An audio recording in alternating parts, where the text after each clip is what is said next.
아나운서. 네, 첫 번째 이야기는 영화 식스센스와 좀 닮은 구석이 있는 전설입니다. 바로 조선시대 문신이었던 신숙주에 관한 전설인데요. 조선 세조의 총애를 한몸에 받았던 신숙주. 그의 무덤은 경기도 의정부시에 자리해 있는데요.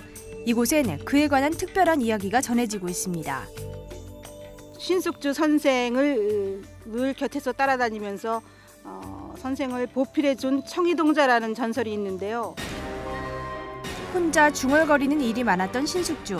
사람들은 그를 이상하게 여겼는데요. 사실 신숙주 곁엔 그의 눈에만 보이는 청이동자란 소년이 있었습니다. 그러던 어느 날 외에 사신으로 간 신숙주 일행이 풍랑을 만나게 됩니다. 청이동자의 말대로 돛을 올려 큰 위험에서 벗어난 신숙주. 돛을 올리는 것을 반대했던 사공들은 그만 할 말을 잃고 말았답니다.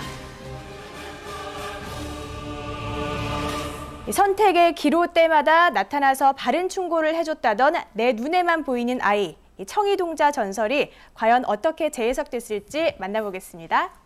네, 첫 번째 이야기꾼입니다. 전건우 씨를 이 자리에 모십니다. 여러분 박수로 환영해 주십시오. 이야기 발전소 첫 번째 출연자 회사원 전건우. 잠깐 잘 지내셨습니까? 네. 좋은 일도 있으셨다고요? 예, 제가 이제 틈틈이 글을 쓰고 있었었는데 네.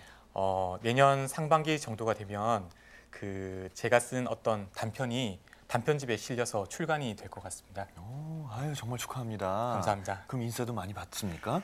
그랬으면 좋겠습니다. 네. 여러분 네. 박수로 이야기 청해 듣겠습니다.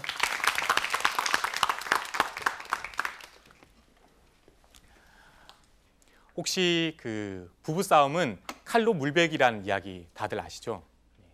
제가 이제 결혼을 한 지 6개월 되는 신혼 부부거든요.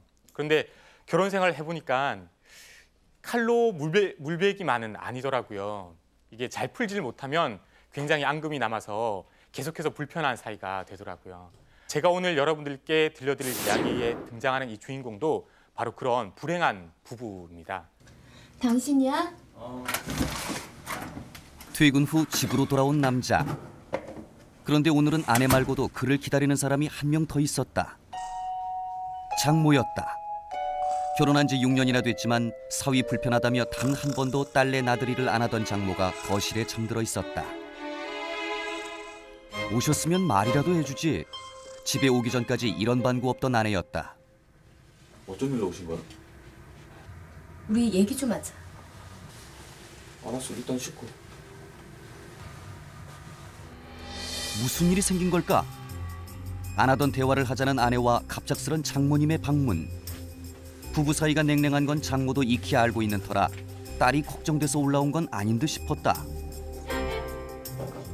무슨 일이지? 혹시 얼마 전에 안마 시술소에 다녀온 걸 아내가 장모에게 일러 바치기라도 한 걸까? 장모의 방문 때문에 예민해진 남자는 오늘따라 모든 게 짜증스럽기만 하다. 때문에 물론 잘도 살면서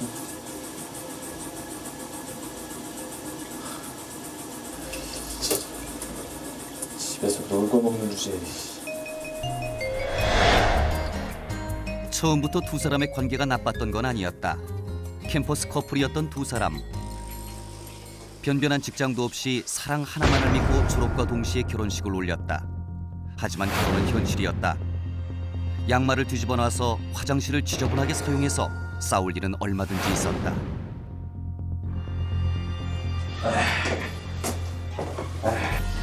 돈도 못 버는 주제에 술 마실 돈 있나 보지? 그리고 돈이 없어서 두 사람은 싸웠다. 뭐라고? 이래. 11평 낡은 아파트 벽에 새겨지는 금처럼 두 사람 사이에도 균열이 생겨났다. 남자는 부부 사이가 안 좋게 된 최초의 계기가 뭘까 생각해보곤 했다. 여러 가지 이유가 있겠지만 결정적인 계기는 아내의 유산이었다. 아이는 결혼한 지 3년 만에 들어섰다. 하지만 아내의 표정은 그다지 밝지 않았다. 응? 아파트 월세 내기도 빠듯한 형편이었으니 아내의 돈 걱정을 남자도 모를 리 없었다.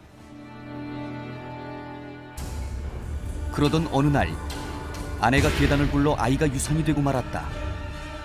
하지만 피해의식 때문일까 남자는 아내가 일부러 유산을 했다고 믿었고 그 후로 두 사람의 관계는 급속도로 악화됐다.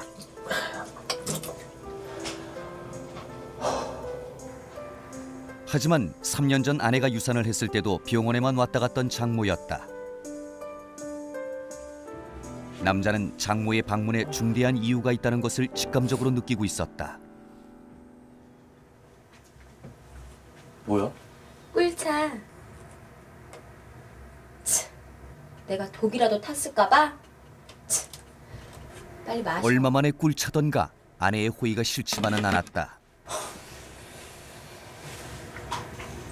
당신 우리 아빠 알지? 아빠라고 하면 이 남편의 장인어른이시죠. 그런데 이 장인어른은 남편과 이 아내가 연애하던 시절에 돌아가셨기 때문에 이 남편하고는 실제로는 한 번도 마주친 적이 없었습니다. 그래서 남편은 이렇게 물었죠. 알긴 하는데 장인어른 돌아가셨잖아. 그런데 갑자기 그 이야기를 왜 꺼내? 아내가 눈을 반짝이면서 이렇게 이야기했습니다. 돌아가신 게 아니야. 실종되신 거지. 그리고 아내의 이야기가 시작됩니다. 내가 엄마에게서 아빠가 돌아가셨다는 이야기를 전화를 받고 집으로 내려갔을 때 이상하다는 생각을 했어. 보통 상갓집이면 곡소리 문상객들로 시끄럽게 마련이지만 집은 사람 소리 하나 들리지 않았어.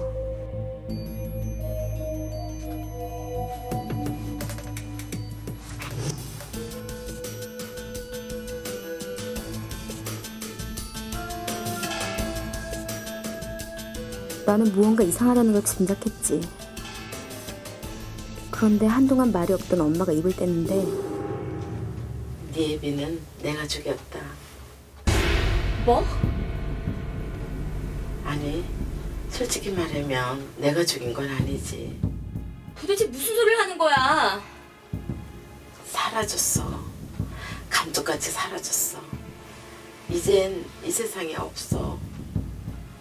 앞뒤가 안 맞는 말을 하시는데 난 엄마가 아빠가 죽은 충격으로 실성한 게 아닌가 걱정이 됐어. 그런데 한참을 뜸을 들이던 엄마는 조금 생뚱맞은 이야기를 꺼냈어.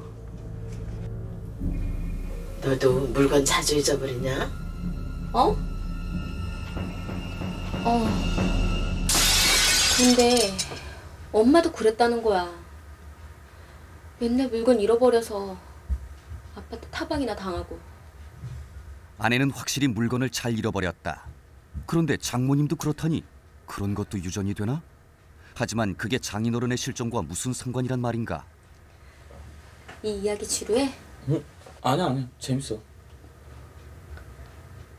그래, 나도 사실 엄마가 매일 물건 잃어버리는 거 인정하는 이야기는 거였어. 흥미로웠지만 남자는 아내가 왜 이런 얘기를 꺼내는지 여전히 의아했다. 이해가 안 가. 이 이야기는 이걸로 끝나지 않았어. 죽은 네 외할머니도 뭐든지 그렇게 다 잘 잊어버리셨어. 사실은 외할아버지도 죽은 게 아니라 사라지신 거야. 도대체 무슨 말을 하는 거야? 할아버지 장례식도 했잖아. 내가 6학년 때였나? 그때도 관은 비어 있었다. 도대체 할아버지를 어떻게 했다는 거야? 네 외할아버지는 더 이상 쓸모가 없었으니까. 엄마는 냉정했어. 물론 외할아버지가 좋은 남편도 좋은 아빠도 아니었다는 건 인정해. 우리 할머니는 환갑이 넘은 나이에도 할아버지한테 맞곤 했었거든. 하지만 엄마의 말은 뭔가 앞뒤가 맞지 않았어. 좋아. 엄마 말이 100번 옳다 해도 외할아버지가 그냥 사라져줄 리 없잖아? 그건 걱정할 필요가 없었어. 네 외할머니가 좋은 방법을 알고 있었어. 뭐? 좋은 방법이 뭔데? 난쟁이. 뭐? 난쟁이라고 집안의 물건을 훔쳐가는 난쟁이 이야기를 해주셨어. 어느 날 외할머니는 부엌에서 난쟁이를 봤다는 거야. 난쟁이는 사람 손가락 2마디 정도 되는 것들이었는데 그것들이 부엌 주걱을 들고 사라진다는 거지. 그런데 주걱을 훔쳐가는 걸 할머니에게 들키자 난쟁이들은 모른 척하는 대가로 한 가지 제안을 했다는 거야. 없어졌으면 좋겠다고 생각한 것들을 가져가고 대신 더 좋은 걸 갖다 주겠다고 말이야. 그리고 그날 밤 외할머니는 난쟁이들에게 소원을 빌었단다.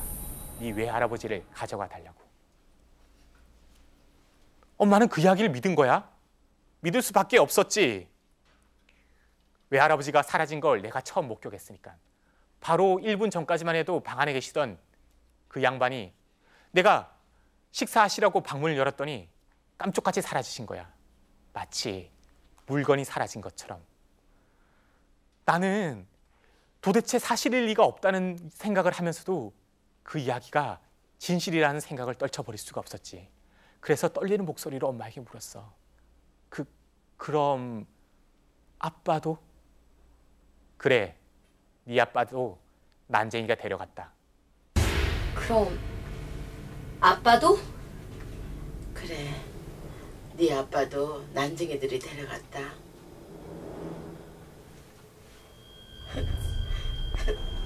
우리 마을엔 유독 가부가 많았다? 엄마 말이 사실이라면 그 가부들 모두 같은 방법으로 남편을 없앴다는 거지. 말하자면 모두 남편을 없앤 공모자를 거지. 그리고 엄마가 아빠를 난쟁이들에게 건네고 받은 것은 바로 금덩이였어. 내가 어려운 상황에서도 대학을 졸업할 수 있었던 건 바로 그 금 때문이겠지. 근데 이 이야기를 왜 하는 거야? 나도 얼마 전에 봤거든. 뭐? 난쟁이. 며칠 전 TV 리모컨이 사라졌다고 거실을 한바탕 뒤집은 적이 있었다. 그때 아내의 눈에 그것들이 나타났다는 것이다. 사람 손가락 2마디 정도 되는 작고 못생긴 난쟁이. 무슨 얘기를 하는 거야? 그래서 엄마한테 전화를 했어. 난쟁이들 봤다고. 그랬더니 엄마가 때가 다 됐다면서 놀러 오시겠다고 하더라. 야, 무슨 얘기인지 모르겠는데, 야, 내일 아침에 일어나서 하면 안 될까? 나 몸이 안 좋은지 너무 졸려.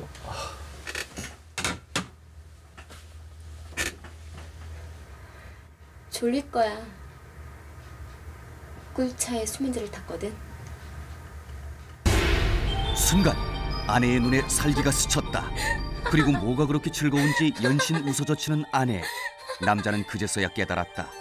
아내는 이미 난쟁이들과 거래를 끝낸 것이다. 내가 쓸모 없어진 거야? 꽤 오래전부터. 당신 방귀 냄새가 얼마나 지독한지 모르지? 당신 나 때릴 때마다 내뱉는 그 숨소리가 얼마나 고약한지 모르지? 아내는 진저리를 치며 남자에게 쌓였던 앙금들을 쏟아냈다. 짜증나는 줄 아냐고. 남자는 혼미해지는 정신을 붙잡고 간신히 입을 뗐다. 날 뭘로 바꾸려고? 1,000원짜리 한 장이 당신보다 낫지 않겠어? 나 시골에 가서 살 거야. 당신 지긋지긋해. 아내는 매몰찼다. 그리고 마지막 순간 남자는 알아챘다. 지금까지 거실에서 잠들어 있다고 생각했던 장모님이 사실은 실눈을 뜨고 아내와 자신의 이야기를 엿듣고 있었다는 것을. 그리고 사람 손가락 2마디 정도 되는 작은 난쟁이들이 꼬물거리며 문턱을 넘어오는 것을 남자는 알아챘다. 그리고 남자는 정신을 잃었습니다. 네, 감사합니다.